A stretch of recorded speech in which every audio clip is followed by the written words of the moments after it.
please show me how to... Thank you, Ali. Thank you for starting the recording. The first question is, can you please show me how to look up a docket using the docket designation? And when I hear designation, I'm thinking the 2 or 3 letter prefix before the docket number. So let me shrink down my notes. And here is a portal. I'm just going to log out because the search feature really is exactly the same for the public and for companies, unless you're doing more specific confidential information search. So if I was on the public portal, not logged in, and I'm just the general public or even someone from the PUC or a company, and I just want to look at all the activities that PUC has been doing, I can come here and I will see over 5,000 records in here, and it's going to be very confusing. So what I can do right here, just below the filter, I can come in here under the search, and I'm going to look for anything related. So if I just do star, the system will bring me all the prefix dockets and give me a list. And as I scroll through, maybe I'll find something I like, maybe something I don't know. Another way I can do this is, is to open. Maybe I'm looking for something in the 16. So if I do a 16, give me everything that starts with 16, and it could be 16, it could be 160, or it could be in the thousands. And then I can then scroll through and find the PUC activity I wanted. And of course, I could also filter by closed or open. So maybe you're only looking for open dockets and you don't want to see all the closed. And then instead of just using prefix, I can see Portland General Electric 2013, that's part of the PUC activity name. So maybe instead of just I could do star, Portland General star. Let's see if the system actually gives me this information, or I'm doing it incorrectly and doing the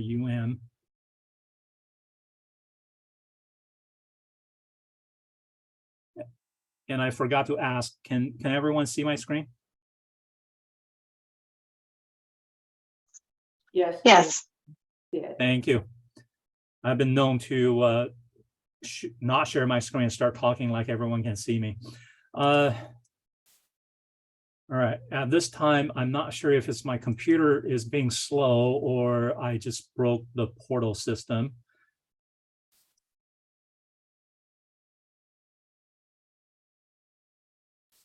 Aha. So one more question is there a list of codes listed? So let me see. I believe we posted a list on the portal itself for all the prefixes. If not, on our public webpage, I know we have something.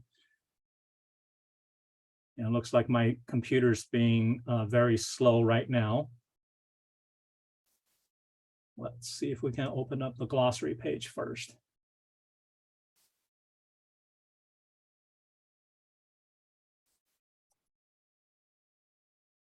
So here's a list of all the prefixes we have. So if we're looking for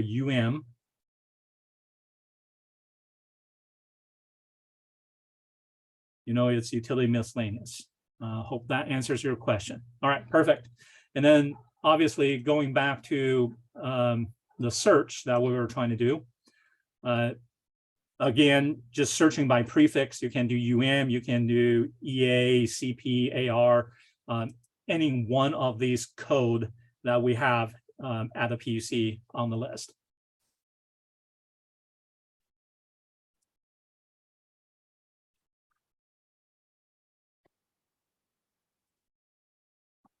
There we go. Now it's working a little bit better. So what I'm doing is I'm looking for a keyword Portland. I really don't care about what prefix or anything like that. So what I get is Portland General Electric is the organization filing this docket. So their name is going to obviously show up. And then if I go far down enough, if there's a different organization, most likely the name will show up in Portland. The docket has something to do with Portland General Electric, but maybe someone else filed the docket. So this would be how you can do quick searches, either by prefix or by a name, a keyword. And as we use the system more and more, tags are going to be added. So if I was looking for Chang, we can see, Ching's law firm will show up, but I believe in the tags. All right. I know I have tags for 2022. Let me just put stars around it.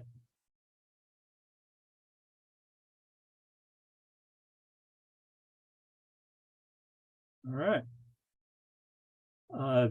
I am not sure what's happening right now. I'm not seeing tags with 2022.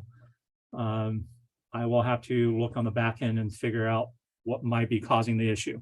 So without wasting you guys' time, any other question or things you want to look at again?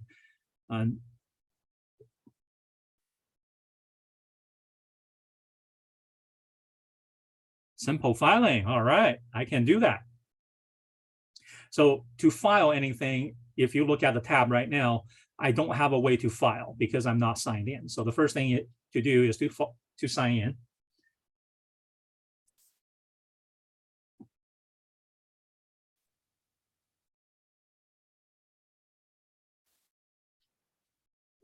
And I'll have to do my multi-factor authentication. One moment.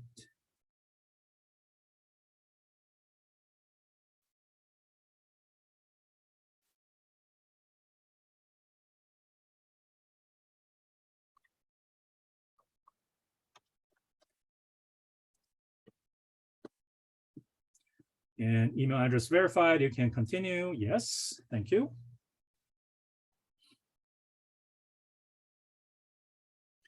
So there are two ways to file. One way is you can go to the PUC activity that you're working with, clicking on it, scrolling all the way down until you see the action section.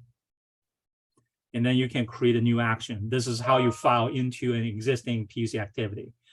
But the most popular or common way I would ask everyone to file is go to the All Actions tab, click on the dropdown and submit an action. And when you're submitting an action, you have multiple choices. We're going to ignore the bottom two. We're going to ignore the new PUC activity because for pilot, we're filing into UE 399 and UE 406. So we're actually going to be using this icon. Now, if you're filing for a brand new docket that there is no docket number at this moment, all you do is you do file into a new PUC activity. Something that you can play with in this week in the test environment. But we're going to create an action in an existing PUC activity. And then I'm going to search for the PUC activity by clicking on the magnifying glass, and I'm going to type in UE space 399 and hit enter. UE 399 will show up. I'll check the box, select the action group. I know it's a filing pleading. And under filing pleading, instead of having to scroll through the 3 tabs, I can just type in petition. And there is only one petition to intervene. After the petition to intervene, if I want to see confidential information, I will type in signature or signature pages. So for this purpose, we're going to file petition to intervene so I can actually file other things. Next.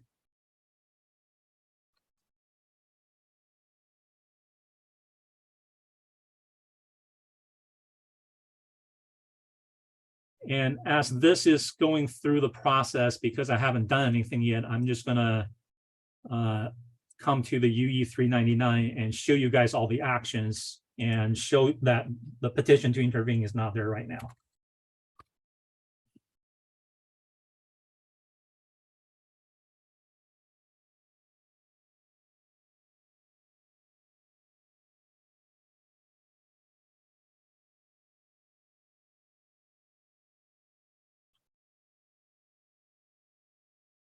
All right, my computer is still thinking, almost there.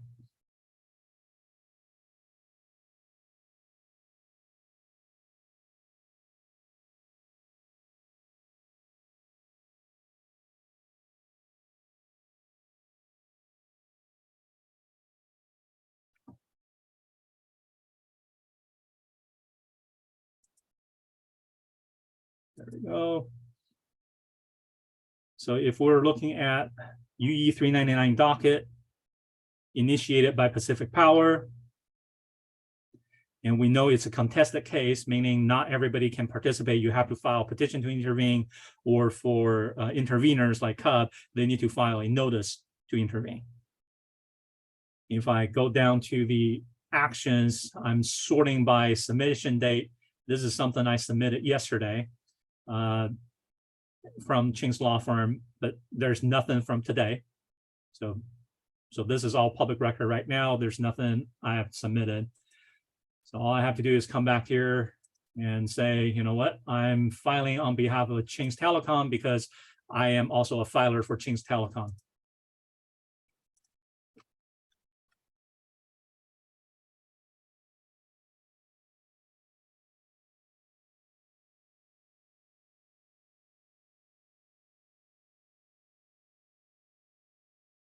And of course, I do not want to duplicate this into another docket.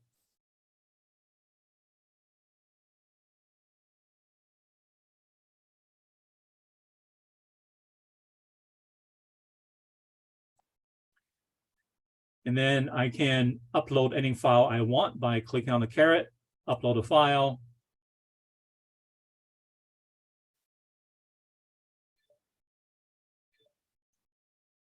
And I know I have documents for this purpose.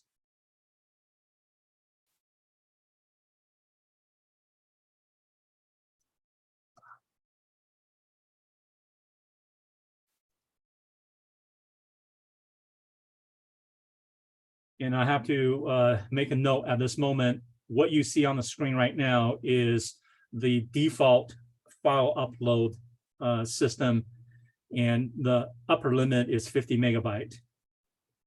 There is a new feature that we will be deploying by next week, and the process is very similar, but that upload is actually up to 2 gigabyte per file.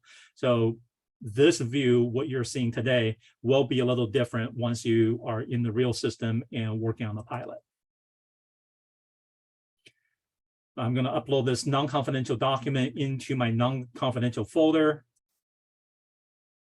And I can upload more than just one file. For demonstration purposes, I'm just doing one. And I'm not going to have any redacted version for anything else. And of course, at this time, if you want to upload any confidential or highly confidential information, you can do that.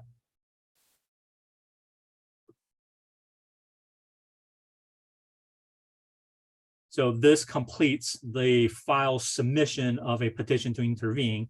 If I go back to the docket itself and refresh my page, usually it takes within 5 minutes for the system to update everything. Ching? Yes. Crystal had a question. What does overwrite existing files do? Oh, great question. Let me show this part right quick. I'll answer that question. So as soon as I hit submit, I am on the public portal. And if you guys are on the public portal, you can verify this as well, is this petition to intervene is posted without any interaction from the PUC.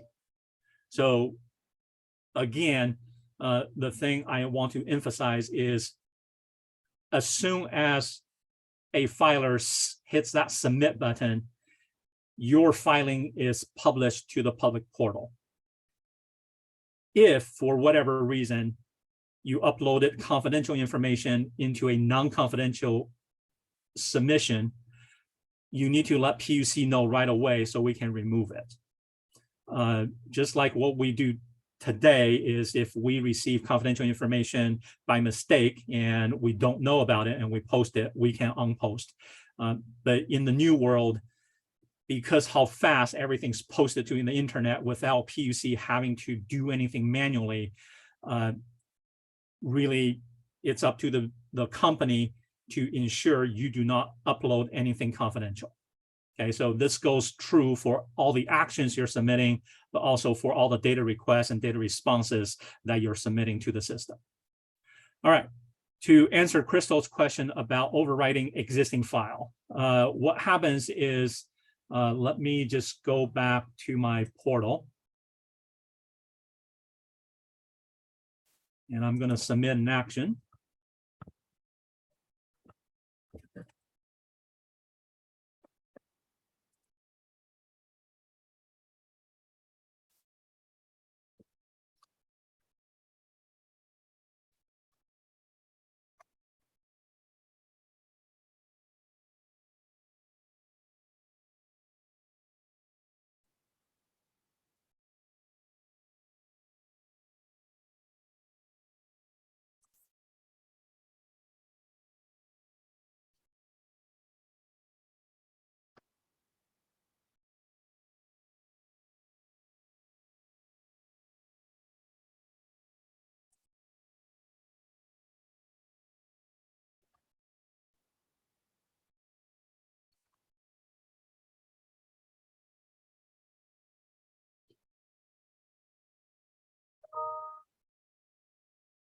So here, if I go to upload a file,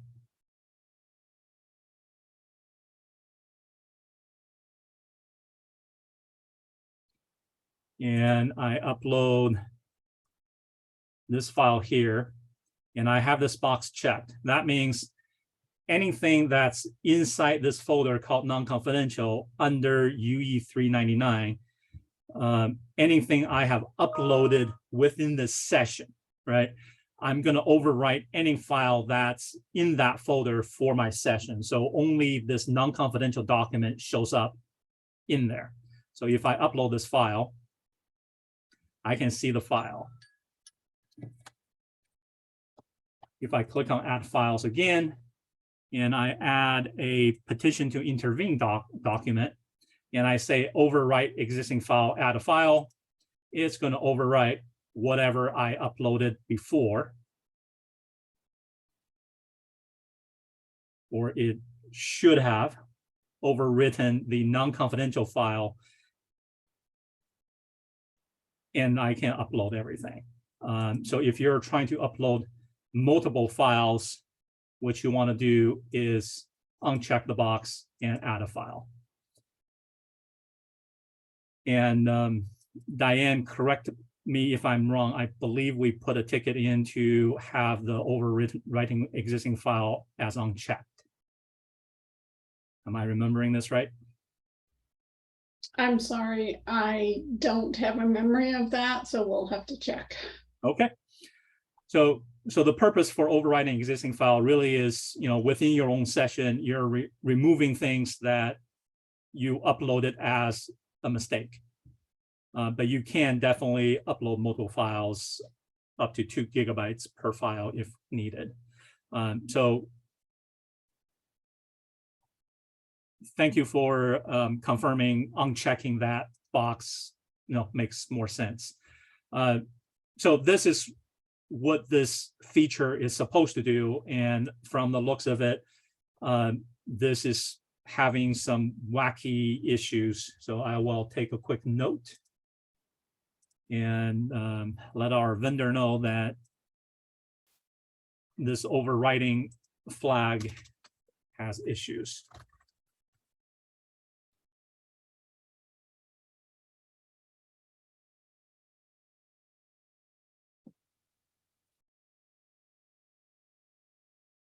All right.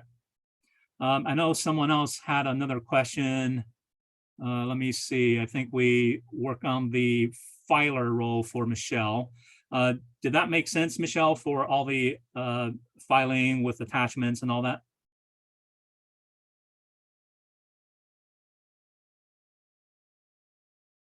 Yes, pretty good. All right, let's see, Annie, a lot of this training seems geared towards registration, but I wonder, or I would like to see if there are any additional features that replaces the eDocket system. So Annie, I'm not sure if you were here yesterday morning and afternoon sessions. We went through the whole system on how to search and how to look for organizations or PUC activities. But to compare this system with eDockets, we did not do a site-by-site comparison. So I think that's a great point that we should take a quick peek at it.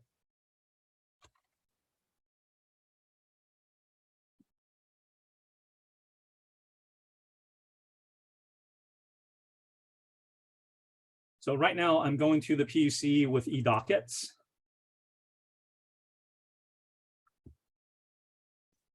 And here in eDockets, what I'm looking at is I can look at all the dockets by clicking on next.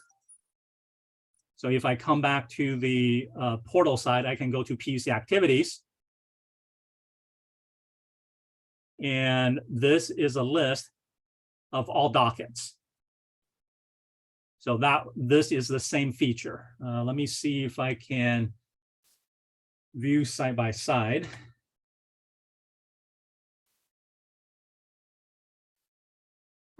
Perfect.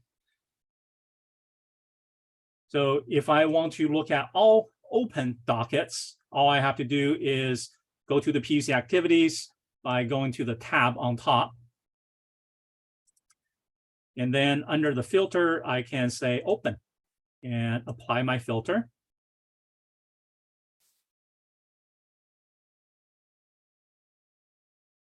And of course, because the date range is in place, my filter actually applies the date range and open status.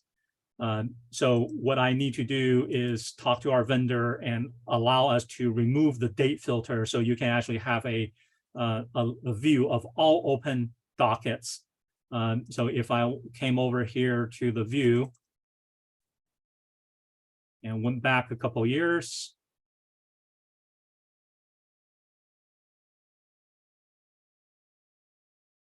and select today, apply, and reapply my filter, you'll see all the dockets that was created and the status still open within this date range shortly.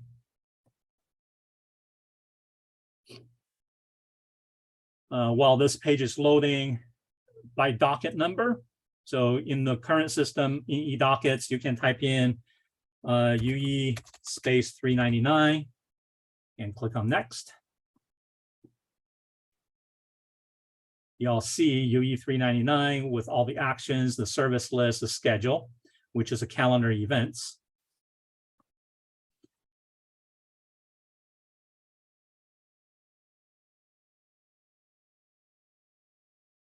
And let me see if I can refresh and kickstart this search again.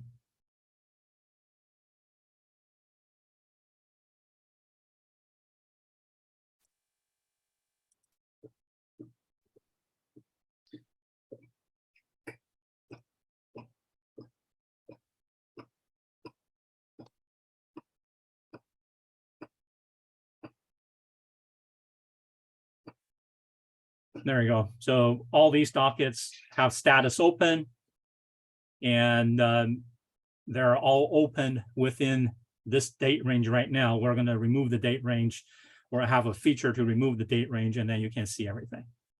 So looking for UE 399, what I need to do is get out of this screen here, go somewhere else and come back.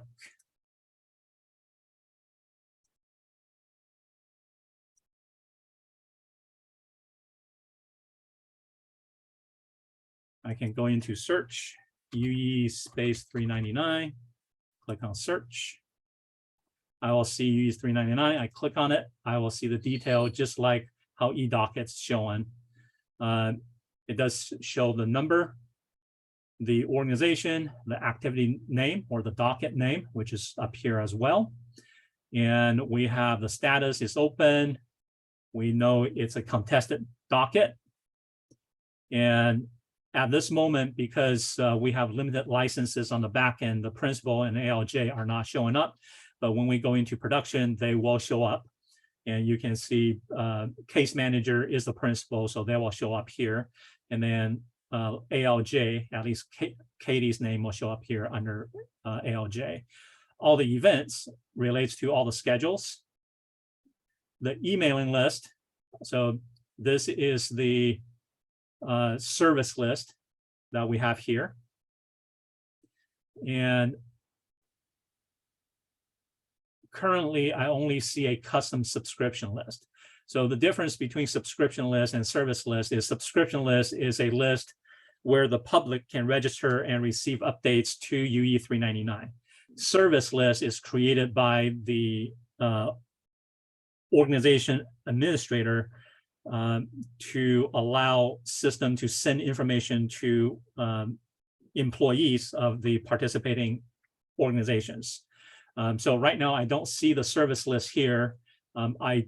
I will need to check on why this is happening, but most likely, again, this is test data. We migrated data back in March, and we may not had a service list back in by March. That might be the possibility, but we'll look into it. Order shows all the orders that was issued for this docket, and then of course all the actions that was ever submitted for the docket. And if you look at the test environment and the eDockets, they will not match because we haven't updated the test environment with real data for the last 5 months. So that's that. Let's see if I can go back. You have some questions in the chat. Oh, perfect. Let's see. So the first question was, why did you have to get out of that screen? Couldn't you have just gone to search and put in UE 399? Great question. So let me get back to that screen. And the reason for it is because I applied a filter, because I said open, and because I changed the date, and I do not have an option of saying no date. And when I apply the filter, the system, or at least this web page, remembers my filter. So everything I do within the search, this filter is on top of my search. So everything I was searching for is going to be within the range of somewhere in 2021 and somewhere in 2022. So I didn't want to, search within the range that was applied. So I had to either refresh the page or get out of this page, come back to reset the session so the filter is not there, and then I can actually search through everything, and I'm not limited by the filter. Now, I do know we have a request to say clear filter, so I don't have to refresh the page or go out and come back in. But unfortunately, that clear filter icon is not here, and then the date range is limited right now, and I don't have a way to remove the date range. So either we have a clear filter here, or we can clear the date range. Then my searches will be more accurate instead of being limited by this applied filter. Hopefully that answers that question. It's really, I don't want to apply the filter when I do the search. Well, we have the various forms of the service list as provided in eDockets.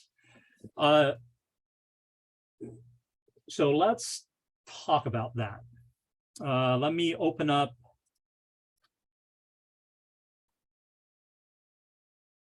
Let's see, what's a good docket? LC. This is a test docket. It's not real. So I can play with this data and answer that question real quick.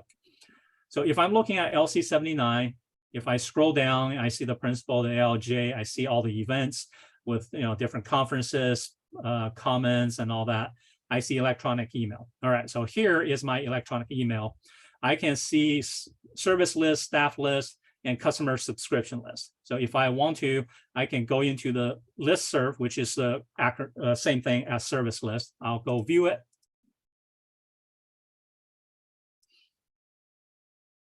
And because I have a shrink down window, things were not correct. If I looked at it, I can see all the names, everything. I can see the name of the listserv. So from here, I know what I'm looking for. I know it's I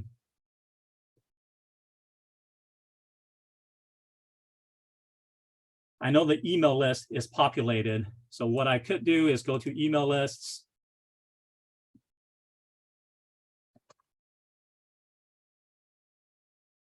Listservs, LC79. Open it up.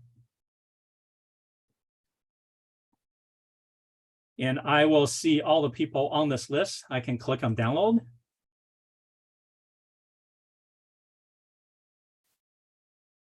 And it's going to be an Excel file that I download.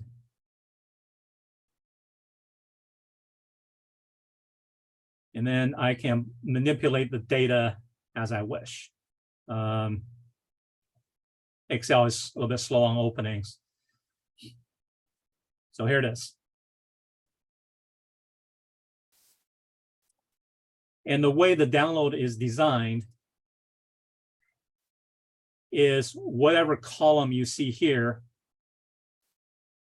is what's downloaded in that Excel file.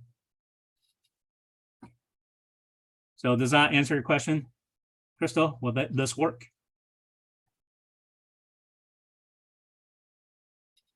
Perfect. Will this list have information about people who have access to confidential information? At this moment, I don't believe so. Is this something that you would like to have?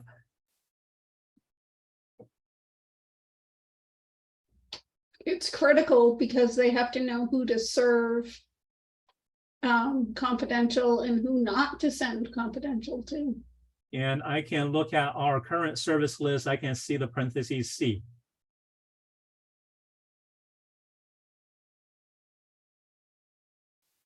And currently with our list, it does not. Let me think what other areas this could show up.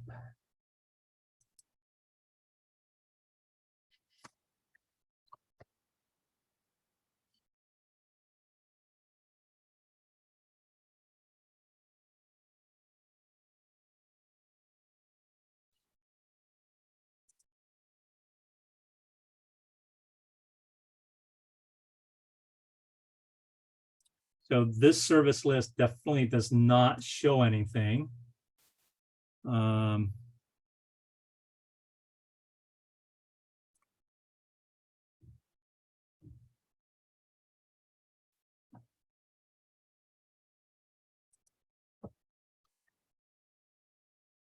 don't believe we did anything with LC79 in our testing environment to indicate anything confidential or not. So I guess this would be a question we will have to bring over to our vendor and confirm or add. So let me make that note.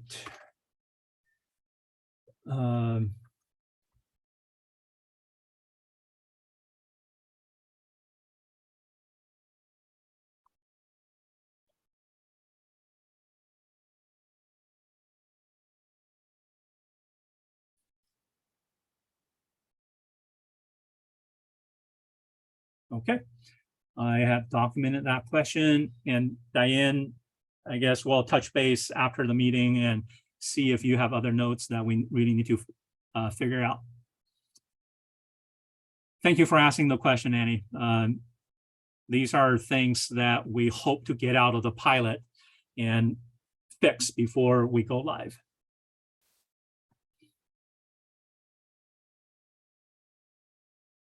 All right. So continuing with, let's see, what did you get out of this? Okay, well, we have various forms of the service list provided by eDockets.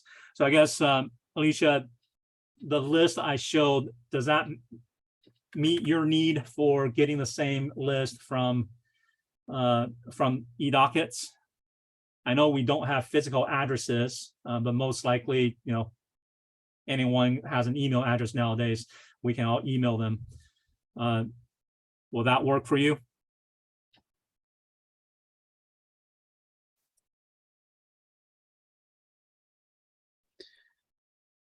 Ching, I think we talked about the physical address part because sometimes a modified protective order will require physical service, whether that be paper, hard drive, CDs or something. So I know we had a conversation with the vendor about this. I don't know if we actually put in a ticket.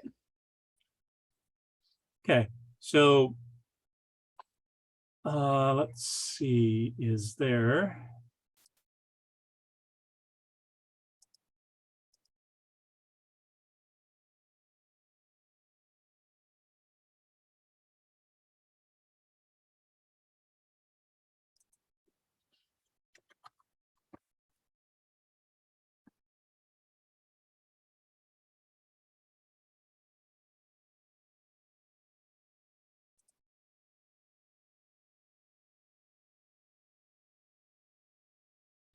So if I go into, I know this is a very roundabout way and extra work for everyone.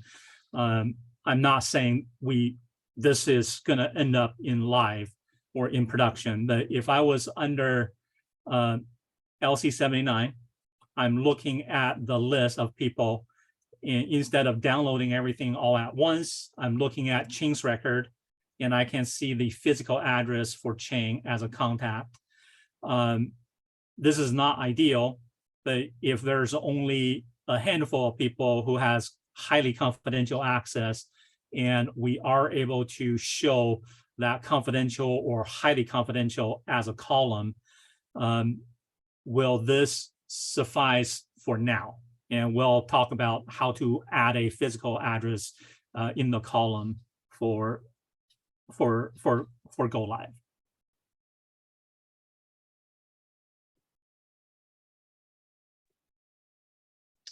Okay, I'm going to answer that. Perfect. I don't think that's a very workable solution. It's a lot of extra work. Yep. Most of the dockets that wind up having modified protective orders also have a lot of participants. So I've made a good note about this. All right. Need physical address on lists. All right. I also added this note, so we'll compare notes.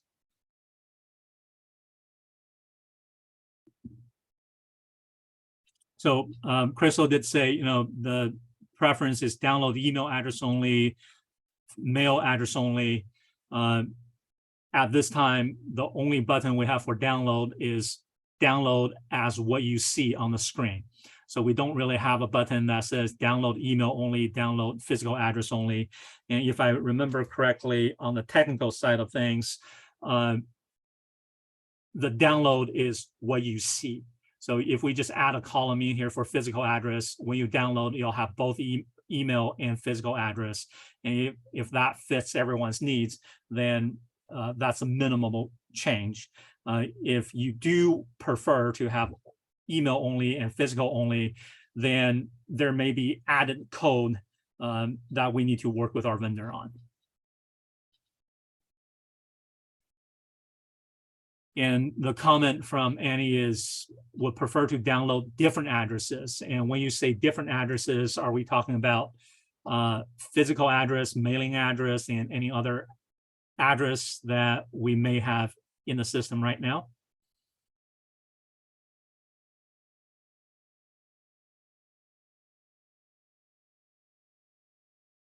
Okay, email versus physical. Perfect. Okay. So let me add to my note.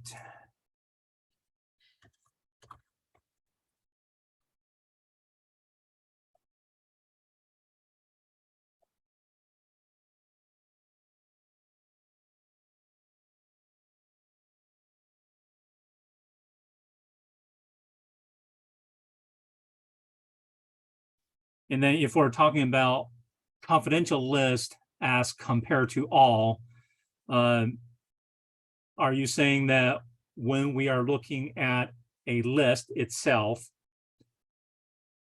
instead of having indicators, a column essentially saying if it's confidential, highly confidential, or non-confidential, you also want a button here that downloads all the people's name and email address for confidential or highly confidential or non-confidential only.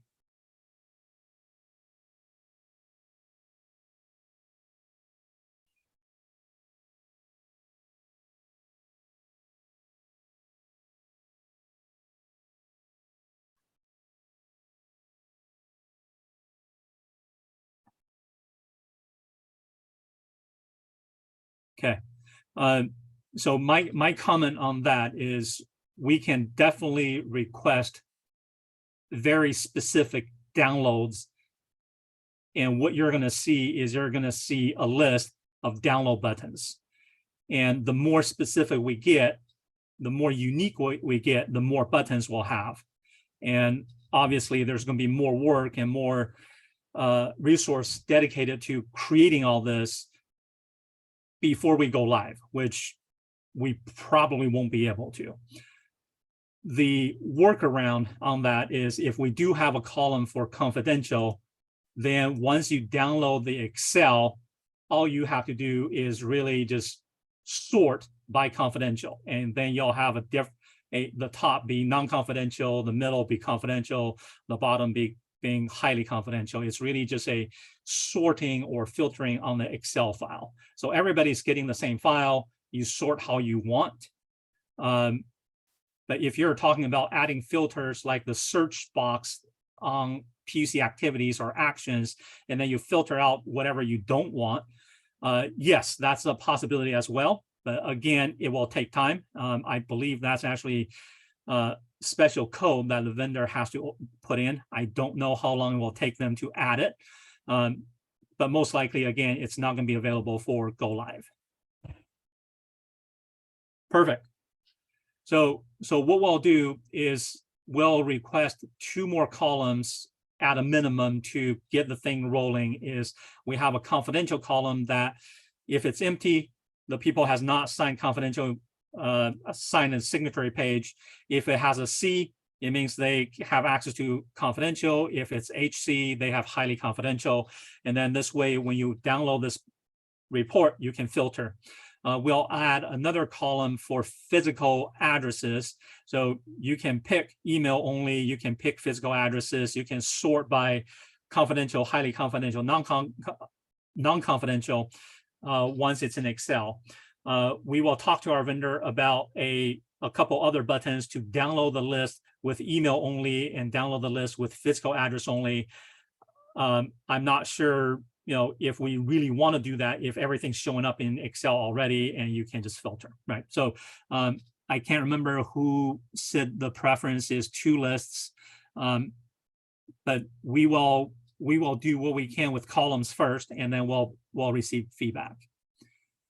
All right, I know there's a lot of questions coming through. I want to make sure I answer all the questions, but also get back to the comparison of eDockets in our system, make sure all the features are there. And I'm glad you guys are asking about the confidential indicator on the service list. I think I have read all the comments when we started or right after we started the comparison. So if I missed you, on your question in chat, feel free to raise your hand and we'll cover that question.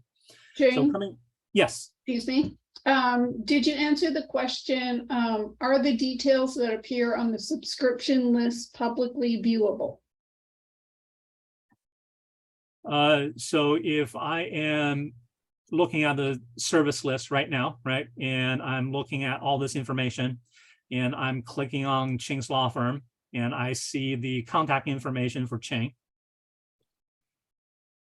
All this are publicly available information.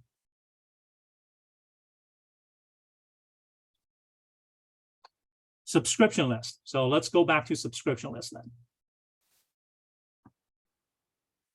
then. Yeah, let me actually just open up a new window.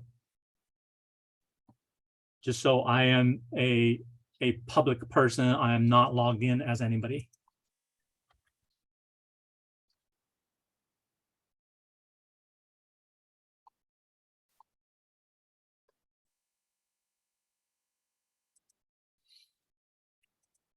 So I'm John Smith from the public. I am looking at PUC activities.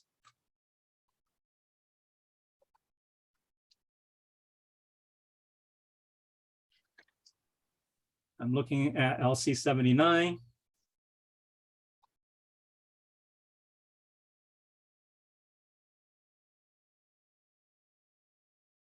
And then I'm looking at the subscription list. I can see whoever is registered on this subscription list. So the public can see all the names of the subscribers who are interested in LC 79. And of course, because I'm not logged in, I cannot click on Bill's name to look at his contact record. And as you can see on the top tab, I do not have that email dropdown. So without logging in, I can't really look at all the email lists or manage any email lists. So, just as a general public, the only information I can see is a list of names. I do not have a download button here where I can download all the email and then try to spam them. Now, of course, if I register my account and logged in as whoever, I may be able to see more things. Is that an interest of everybody, or we're good for now?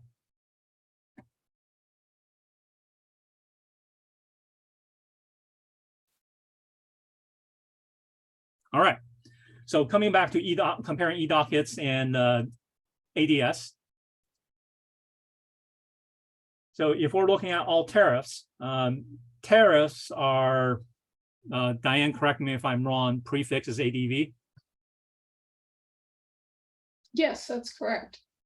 So really, just like how you're searching for prefixes, you just type in ADV and you will get a list of all the tariffs that's happening at the PUC. And there's open and closed or on appeal as options when you're trying to open them up. So we will not have a pending, but most likely pending means open, that we're still working on. And of course, this is, all the device numbers. If you really truly want to do a number, you can do, 5, and you'll see ADV 5 or 500 and whatever other number that includes 5 in it. Then if we're looking for orders, orders are actions in our system. So if I go to all actions, if I have a very specific order number,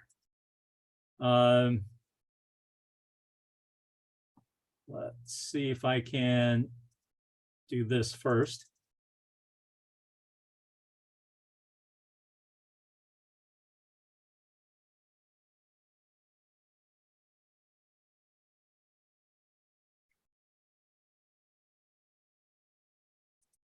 Type is order. I'll apply the filter. I will see all orders within the date range.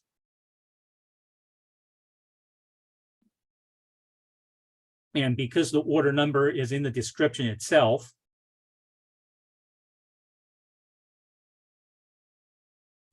I'm going to make a copy of this order number.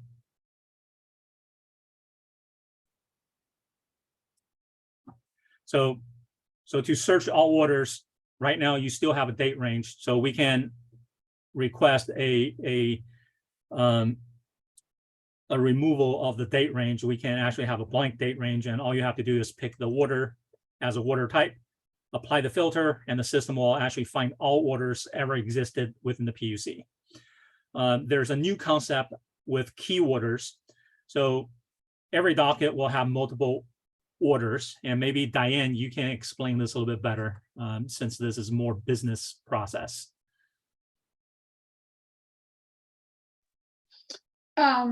So key orders in our new system would be orders that close dockets or are like the end of a phase of a docket, or make a decision that we'll want to find easily in the future when we're looking back at the history of some subject matter. We in the very, very old days, we used to call these final orders, but there's legal issues with calling certain orders final orders, so we did away with that designation. But I'm hoping that this will help people find what they're looking for in the future.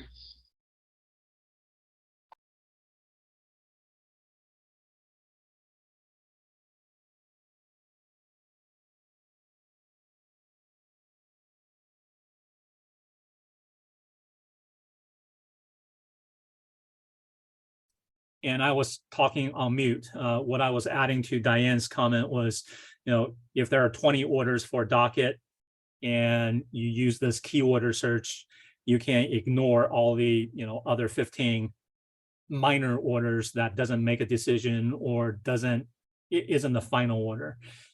So you only need to search and find read 5, find 5, read 5, and ignore all the other 15 that doesn't make a decision within the docket. So so here is all the, finding all the orders within the date range. Once we, have a way to clear this, you will then be able to leave the date range blank, just find all orders that the PUC ever filed or recorded, and all orders are permanent. So, since the beginning of time of PUC, all the orders will show up for physical orders, and we have not had a chance to scan into our system yet. Then those orders are still on paper. You still need to call the PUC to receive those orders. Okay, I'm gonna refresh here real quick just so I can remove the filter, and I'm gonna just put in the order number. And why I hit search, because the order number is under the description, the system will pull up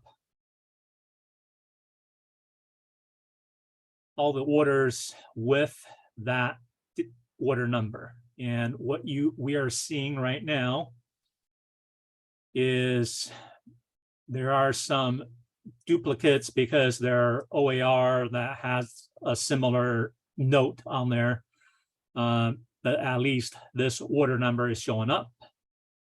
This is a rule that really shouldn't apply to this search, but because it's in the same format, in the description, you will have some false positives.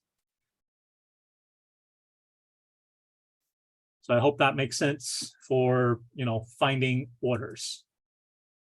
And hopefully you think this works similarly as how the current PUC system is working.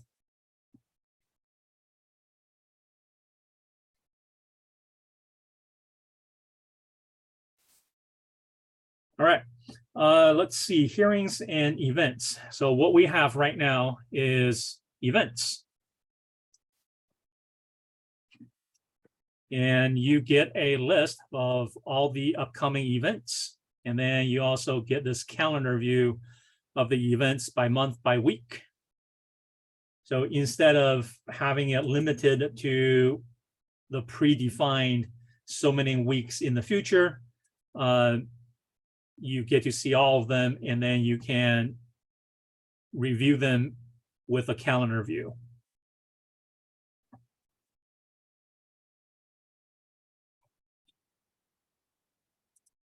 New filings. Any filing into a docket, what we really call them is an action. So if you're looking for everything that was submitted within a certain date range, and of course, right now we have predefined 4 different weeks within the last 4 weeks. What you can do in the future is when you go to all actions, you can filter by groups or actions, or you can just look at the date. So you can look at all the actions that was submitted within the past so many days. I can apply the filter. You will see everything that we have done in the last couple of days. They're all showing up here. You can sort by submission date.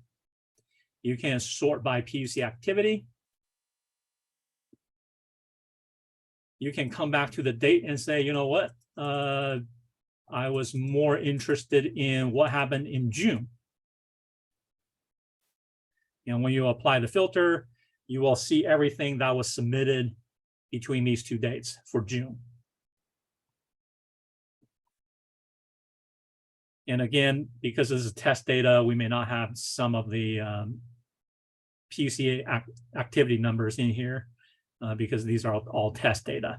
Now you can sort by date, sort by PUC activity, sort by the type of filing, right? So if you're only interested in initial actions, you can sort it, and then you can just scroll down to the initial applications and see, okay, these are all the companies filing initial application into whatever docket. And then if we're talking about advanced search, you're looking for company name. Well, in the new system, we have organization. So you can look up all the organizations, and you can actually, under search, just type in Portland General Star. You'll get all the Portland General Electric or Portland General, broadband, all of these companies showing up, and then you can just click on one and then look at the detailed information. There's email, there's website, there's a phone number, and then all the activities Portland General has filed. And there's a lot.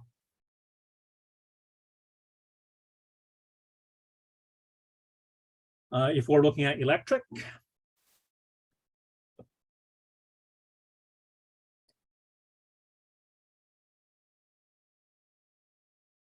here's an industry. I can say I want to apply my filter for electric industry.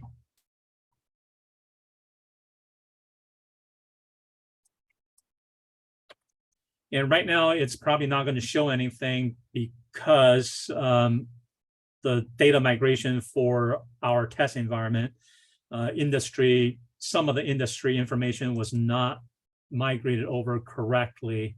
So let me see if we can apply something else and get you something. So if we're looking for water industry, all you have to do is do industry water, apply the filter.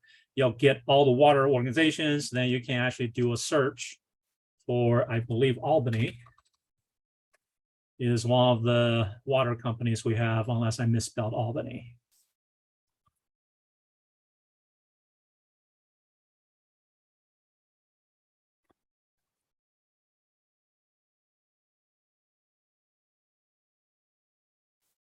Thanks, Michael.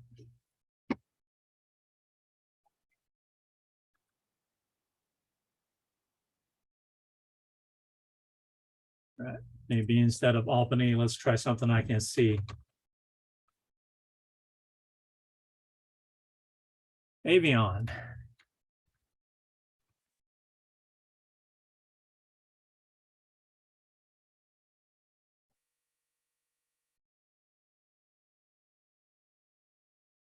So we do have a lot of Avion. I don't know if there's a company just called Avion without all the prefix or anything like that.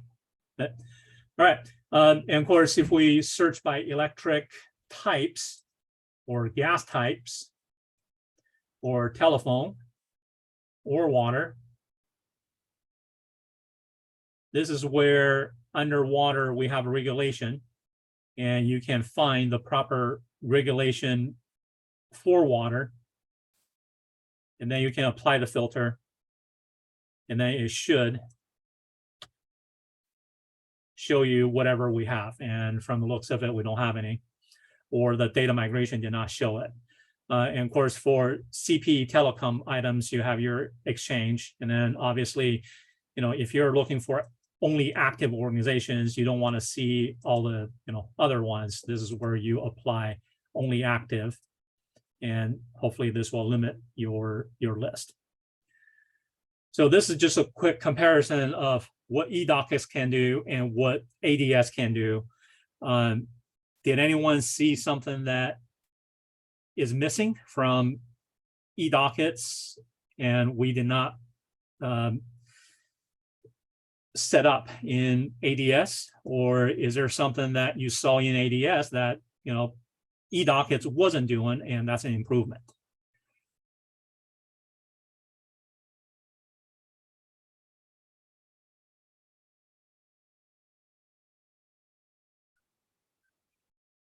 So advanced searches, such as searching a subject area. And when we say subject, we're not talking about industry. What are we talking about? As example, PGE and IRP. So that would be part of the keyword search, right? So if I go into my actions, so one of the new items that we added, let me just open this up. So one of the new items we added for our new system is tags. So because of the technology limitation on portal side, portal users cannot search documents. So if we attached a petition to intervene, a document into this action, I cannot search within the document itself and give the keyword. So the idea right now is we're adding a tag, and we also have description. So if we added PGE and IRP as tags in our actions when we're submitting this action into a PUC activity, these tags are going to be helpful for other people to look for IRP or look for PGE. And as an example, I put a whole bunch of 2022 or Ching in the tag. So if I do a search of 2022, the search will actually include all the columns. So it will search under description, it will search under tag. And because I did not put * around it, it's not giving me the right information.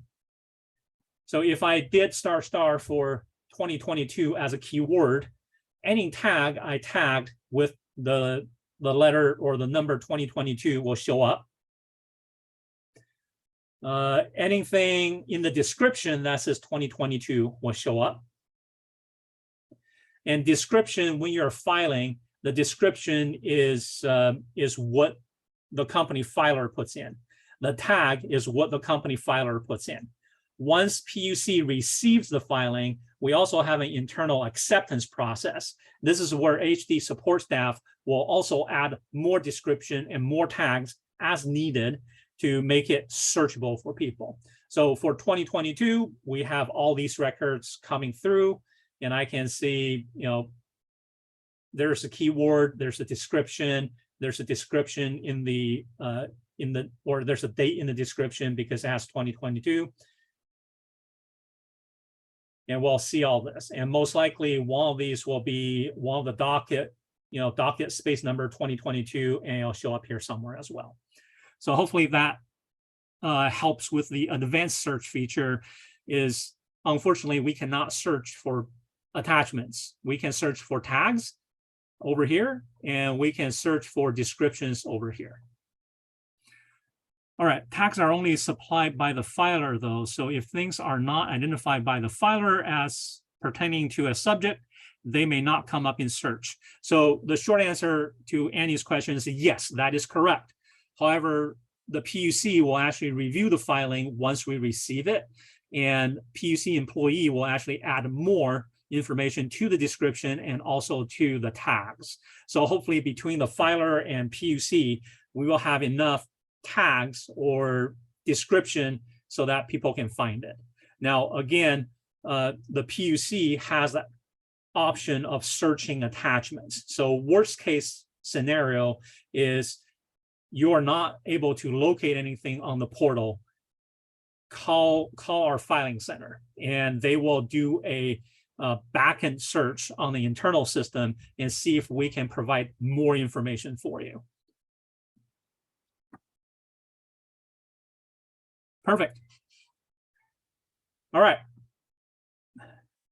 anything else related to advanced search? I think, and one of the things that's happening to my computer right now is I'm stuck at the very bottom of the scroll bar, and it most likely will happen to you. This is a bug that we have reported. Unfortunately, once you are stuck in here, the system will keep on trying to bring the scroll bar back all the way down for you, and you can't move. So the workaround with it is you just drag this all the way up and let go right away, or you get out of this page, come back to this page, and it'll show up. This is a known bug. If you run into it, just scroll all the way real fast, get out of it, and our vendor is actually working on it. Okay, so for Annie, your question on the IRP and PGE, I would suggest on the actions you start tagging PGE, IRP, whatever other keyword when you're filing. And if you guys see a filing for UE 399 and the tag is very minimal, maybe just message the filing center and say, I know there's a filing. It probably should have more tags or more description. Could you guys add it for us? So, this can be found later on.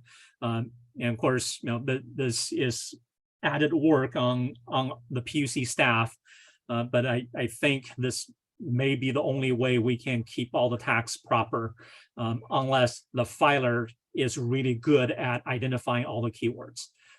So it's going to be a group effort. Oh, a tag suggestion button. So because tags are actually on everything, so our events have tags, our activity have tags, our action have tags. The only place I can think about adding a tag suggestion is you have to open up the record itself.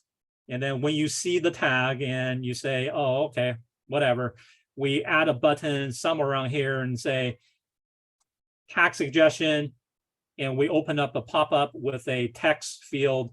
Whoever is suggesting the tags will type in the new tags or added tags, and this will be sent to PUC to review, and we can confirm and add it, or we can reject and say, my apologies, this is the only information we want to show. That is a great idea. Let me put into my notes and we'll have discussions.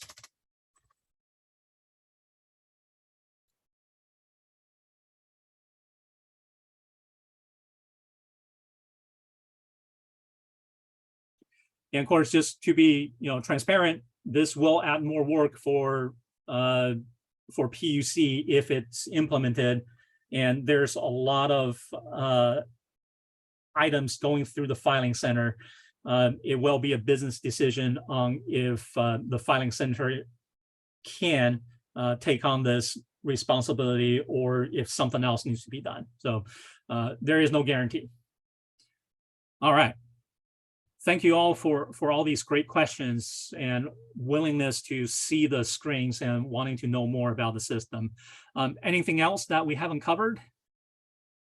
Or anything that you're just curious about how we can do this?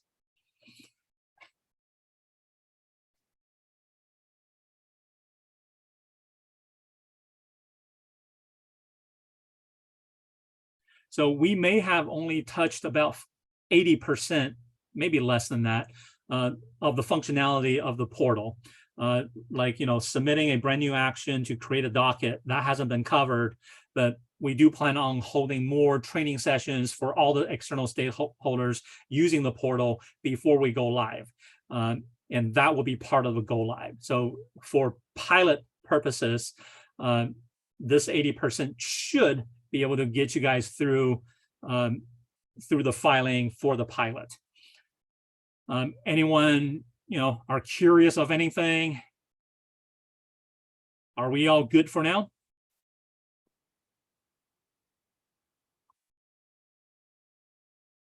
Thank you, Crystal. All right. So unless I see a couple raised hand or chat in the chat window, I think we're good to end this training session and share the training videos again. Again, my email is in the chat. So if you have questions, send me an email directly, and Diane and I will, work on answering your questions and get back to you. And obviously, we love to hear from you on how you're liking or disliking the portal, and whatever suggestion you have to make it better for everybody. So everyone, again, thank you so much for your time.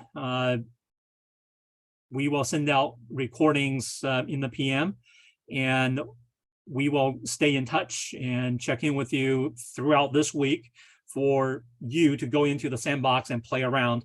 And then we'll schedule something for this upcoming Monday to have you guys register in production, and we'll go from there. So again, thank you very much, everybody, for your time.